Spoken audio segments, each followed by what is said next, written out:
in fact, that we can do better than that.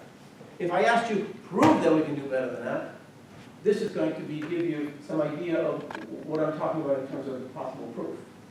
Let's say this is our text on top, and our pattern is on the bottom. So notice that we match how many times? We match 3 times, but we definitely mismatch on the 4th one. So the brute force algorithm says take A, slide it by 1, the whole thing by 1 in fact, so you can compare A, and then C, and then A, and C here. Let's just slide it over 1.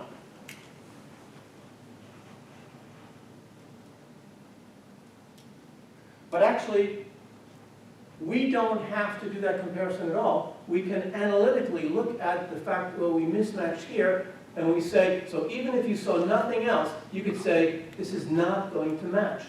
When I slide this by 1, I will not match the pattern to the text. How do I know that?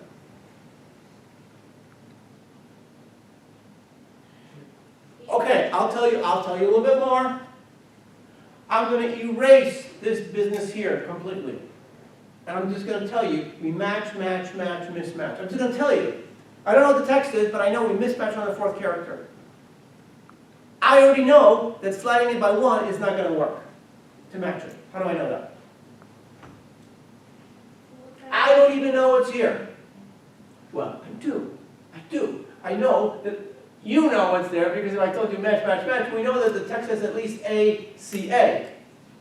But you also know that the 4th position is definitely not a C. You know, whether it's a B or whatever it is, we don't know what it is, but it's not a C. I don't know what it is. I mean, I found out what it is, but... So the point being is, even if you don't know what this file looks like, but you know you mismatch on the 4th, sliding by 1 will be a failure guaranteed. Why? It will be a failure because if I know I mismatch on the 4th character, forget about this. That means I matched, matched, matched. Which means that A matched to A, C matched to C. So if I slide it by 1, now the A is going to be matching to what C matched, and that's a failure immediately. So that's a waste. So it's a waste of time since P naught is not equal to P1, and P1 matched T1 already. So sliding by 1, the brute force algorithm is useless at this point. It's a bad idea. So now the question is, should I slide it twice? Should I slide it twice? Well, if I slide it twice, I'm going to move this A to here, so it's going to be, so this ACAC is going to be ACAC, right? Now you might think that's not a waste of time, because what? Because you're going to have A here. Yeah. But it's still doomed to failure. And the reason it's doomed to failure, because we could anticipate that it's going to match. If this matched here, then this is going to match here, right? But this is the same as this, and C mismatched, so therefore this C will mismatch. So that's also guaranteed failure. So we shouldn't even do that comparison. But we can do that by looking, having, I don't know, hindsight or something like this, having intuition, seeing what's going on. But how can an algorithm know that? If I erase this from your view, and I simply said, we mismatch on the 4th character, can you still tell me that sliding once will fail? Yes or no? Yes. Yes, you can, because you know that if you mismatch on the 4th, that means you matched on the 2nd, and since the 2nd is different from the 1st, my 1st can't match the 2nd. Done.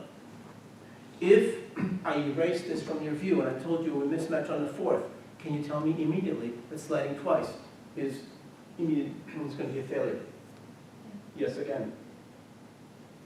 Because we know that the 2nd character and the 4th character are the same.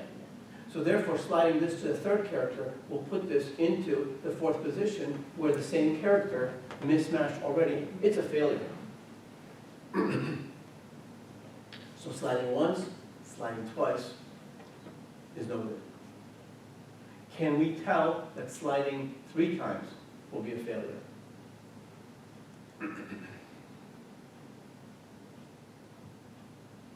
Well, again, the information that you have, mismatched on the 4th character. For any text where we mismatch on the 4th character, can you tell me that sliding 3 times will be a failure in this case? The answer is no, we can't. And the reason for that is because I mismatch C, so therefore all I know is that the 4th character is not a C. Well, I'm not a C, so therefore potentially it's a match. So sliding 3 times makes sense. So it makes sense for us to take P naught and move it into position T2. So not 1 slide, not 2 slides, but 3 slides is the way to do it this time. Okay, now, what I'm going to show you here, and I'm not going to elaborate on this, but I'm just going to show you this idea here. I want you to observe this. Oh. Okay, so I want you to look at this string. This string is ACAC. This is the same string that we saw before. That's a string. That's the position of the character within the pattern. So pattern naught and P naught, P1, P2, P3. Of course, patterns can be different lengths. This value down here is a value that's computed by the KMP algorithm. The brilliance of the KMP algorithm is that the KMP algorithm looks not at the text that we're searching through, but it does a comparison of the pattern against itself. It compares the pattern against itself. And the result of the KMP comparison against itself is this next table. And the next table gives us an indication of the following. We are always comparing some character in the pattern to some character in the text. So let's say we are comparing the ith character in the pattern, or let's say the 0th character in the pattern, so we're starting here. So the pattern has slid somewhere. And we're going to compare the 0th character in the pattern against the ith character in the text. And we may mismatch here, or we may mismatch here, which means we were okay here. Or maybe we're okay here, we'll mismatch here. Or maybe we're okay here, maybe we'll mismatch here. If it's a 4-character pattern, maybe we'll match here and we'll say success.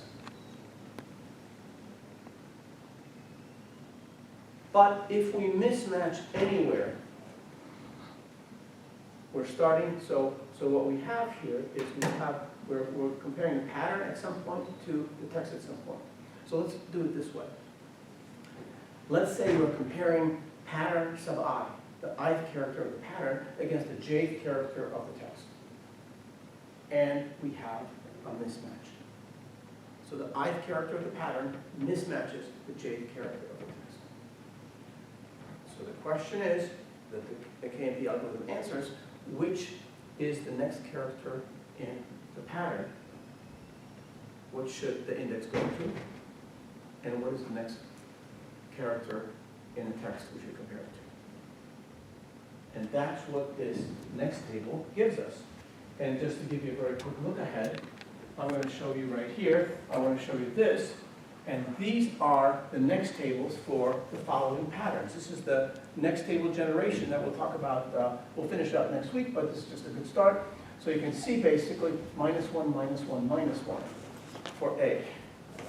Now we don't know what -1 means, but that's what the algorithm generates. But you can see it always starts out with -1. In fact, what was the ACAC? Remember what the pattern was? -1, 0, -1, 0. So far we've seen only -1 and 0, but here you can see there's a 2. Now, what I want you to do is I want you to look at these patterns in the notes without trying to look at the algorithm. The algorithm is kind of not obvious, but it generates this. And I want you to tell me what you might think the 2 might indicate on D. And you say, well, I have no idea how to start thinking about this. What are you talking about? Well, what I want you to think about is that I'm comparing the ith character in the pattern, which is this one, and I'm comparing it against the jth character in the text. And I have a mismatch. I have a mismatch on this character, which means I've also matched the previous 5. So I want you to think about it right now. I'm running out of time. But I want you to think about it right now. I mismatched on the 6th character in the pattern, where the 6th character is the ith character in the pattern. Or I suppose you can call it 0, 1, 2, 3, 4, 5, whatever. And the value of j is j. That's the text character. It's a mismatch. I want you to tell me what the heck that 2 might be.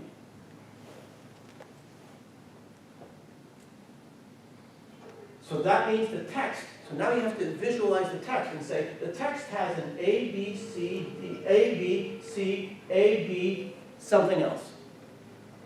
Right? Please turn it off. Okay. So we have A, B, C, A, B, and then something other than D. Okay? Do you think, okay, I'll leave it here.